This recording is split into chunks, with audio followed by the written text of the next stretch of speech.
పెద్దపల్లి జిల్లాకు సంబంధించి ఈరోజు ప్రధాన వార్తలు చూసుకున్నట్లయితే గోదావరికని జవహర్లాల్ నెహ్రూ సింగరేణి స్టేడియంలో work people sports and games association ఆధ్వర్యంలో సింగరేణి కార్మికులకు హాకీ పోటీలను ఏర్పాటు చేయడం జరిగింది. ఈ యొక్క కార్యక్రమానికి ముఖ్య అతిథిగా RG1 GM లలిత్ కుమార్, అలాగే గుర్తింపు కార్మిక సంఘం AITC కార్మిక నేత మడ్డి ఎల్లయ్య ఈ యొక్క కార్యక్రమానికి ముఖ్య అతిథులుగా పాల్గొని జెండా ఆవిష్కరణ చేసి పోటీలను ప్రారంభించడం జరిగింది. ఈ సందర్భంగా గెలిచినటువంటి వారికి కూడా బహుమతి ప్రదానం చేయడం జరిగింది. అనంతరం RG1 GM లలిత్ కుమార్ మాట్లాడుతూ స్పోర్ట్స్ అండ్ గేమ్స్ గేమ్స్ ఆడడం వల్ల శరీర దారుఢ్యంతో పాటుగా కూడా మా ఆత్మవిశ్వాసం మరింత పెంపొందించుకుంటూ కూడా ఈ సందర్భంగా ఆయన సూచించడం జరిగింది. అంతేకాకుండా ఆధునిక సమాజంలో అనారోగ్య పాలు గురి కాకుండా ఉండాలంటే కూడా ప్రతి ఒక్కరు కూడా తప్పనిసరిగా వ్యాయామం చేయాలి, లేదంటే ఆటలు ఆడాలంటూ కూడా ఆయన సూచించడం. ఆధునిక కాలుష్యమయమైన నేపథ్యంలో ప్రతి ఒక్కరు కూడా కనీసం గంట సేపు అయినా కూడా ఆటలకు టైం కేటాయించాలంటూ కూడా ఆయన సూచించడం జరిగింది. అంతేకాకుండా ఈ యొక్క గేమ్స్లో గెలిచినా ఓడినా కూడా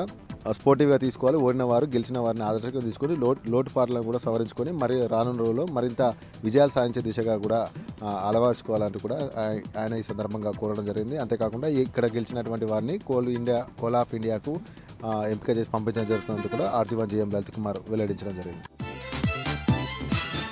అలాగే మరొక ప్రధాన వార్త చూసుకున్నట్లయితే పెద్దపల్లి జిల్లా కలెక్టర్ కోయ శ్రీహర్ష రామగిరి మండలంలో ఆకస్మికంగా తనిఖీ చేశారు. ఈ సందర్భంగా చందనాపూర్, రత్నాపూర్, R&N కాలనీకి సంబంధించినటువంటి లక్ష్మీనగర్లో ఉన్నటువంటి ప్రాథమిక పాఠశాల పలు పాఠశాలను అయితే ఆకస్మికంగా తనిఖీ చేశారు. ZPHS అలాగే MPPS అలాగే ప్రాథమికోన్నత పాఠశాలను కూడా ఆకస్మికంగా జిల్లా కలెక్టర్ కోయ శ్రీహర్ష తనిఖీ చేశారు. నేరుగా విద్యార్థుల వద్దకు వెళ్ళి వారిని అడిగి కూడా విద్యా ప్రమాణాలకు సంబంధించినటువంటి అంశాలను నేరుగా దిశానిర్దేశం చేస్తూ కూడా ప్రతి ఒక్క విద్యార్థికి కనీస విద్యా ప్రమాణాలు దక్కే విధంగా ప్రతి ఒక్క ఉపాధ్యాయుడు చర్య తీసుకోవాలంటూ కూడా ఉపాధ్యాయులకు అధికారులకు కూడా ఆదేశించడం జరిగింది. అంతేకాకుండా వెనుకబడినటువంటి ప్రతి విద్యార్థి పైన ప్రత్యేక శ్రద్ధ వహించాలి.